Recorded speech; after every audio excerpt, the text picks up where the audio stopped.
Thank you for inviting me to speak today at this auspicious event. It's a pleasure to address such a gathering of key stakeholders from across Europe and the world. As we're all aware, radio spectrum is a valuable and limited resource. The way in which governments assign spectrum has a key role to play in allowing the development of new and innovative wireless-based services and to drive growth. Analysts forecast the demand for spectrum in the next 3 years could be 7 times greater than it is today. Within Europe, we now have the Radio Spectrum Policy Programme. This outlines at a strategic level how the use of spectrum can contribute to the objectives of the European Union over the next few years. The programme recognises that there is a need to drive efficiencies in the use of spectrum. If Europe is to maintain its competitive communications markets and return quickly to a state of industrial growth, we need to support innovation by making spectrum available. This puts pressure on existing users to ensure that they are making the most efficient use of their spectrum. New technologies can also help us to squeeze more into less and to release spectrum for use by new services. In the UK, we're working to release 500 megahertz of spectrum back into the market, which is currently being used by the public sector. We believe that the availability of this spectrum could be a key component in bringing new innovative services to the UK market and helping to stimulate growth. So the UK welcomes a new approach to spectrum management in Europe, as radio waves recognise no borders.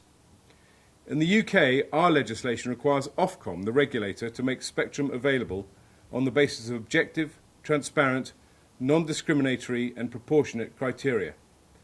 Liberalisation of spectrum usage by opening up bands that had previously been restricted to a particular service or technology is becoming more prevalent and will only grow in the future. However, this poses policy challenges in balancing the needs of existing users of spectrum against the opportunities for new, potentially higher value users. For the most part, the criteria are being met through market mechanisms, such as auctions, which we regard as the most effective means of assigning spectrum to the users that will deliver maximum benefit to citizens and consumers whilst maintaining these objectives. Experience has shown the market is better at deciding uses of spectrum than governments, or indeed regulators.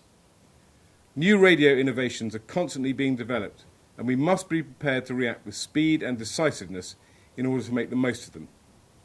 I see more technology being developed that will allow multiple services to share the same spectrum bands simultaneously. This needs to be encouraged, as it is a much more efficient way of using spectrum than one service in any given band. Spectrum doesn't have to be licensed, though, to be able to support innovation, and I'm keen to ensure that we measure the value of licence-exempt spectrum so that it remains a viable solution for some users. We need to ensure that we have in place a regulatory regime that can meet the challenges of the future and allow innovators every opportunity to thrive while protecting existing services' ability to continue. The United Kingdom is currently undertaking a communications review. This is a wide-scale review of the regulatory framework supporting the UK communications and media sectors, and it covers spectrum policy. The review will focus on establishing ways in which we in government can drive growth and innovation in the communications sector. It's our aim to strip away all unnecessary red tape and remove barriers to growth. It's our intention to have the new legislation in place before the end of the current Parliament in 2015.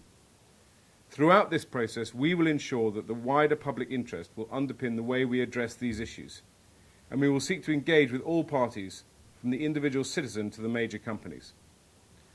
Today, we stand at the threshold of an extremely exciting and challenging period for regulators and users of the radio spectrum. We need to keep looking to the future and building a new spectrum framework in Europe that will foster innovation and enable growth, whilst making sure that current services and industries are given space to thrive. It is now time for industry, regulators and policymakers to provide the mechanisms, capture the innovative potential of spectrum access and play an integral part in tackling the spectrum squeeze. Thank you.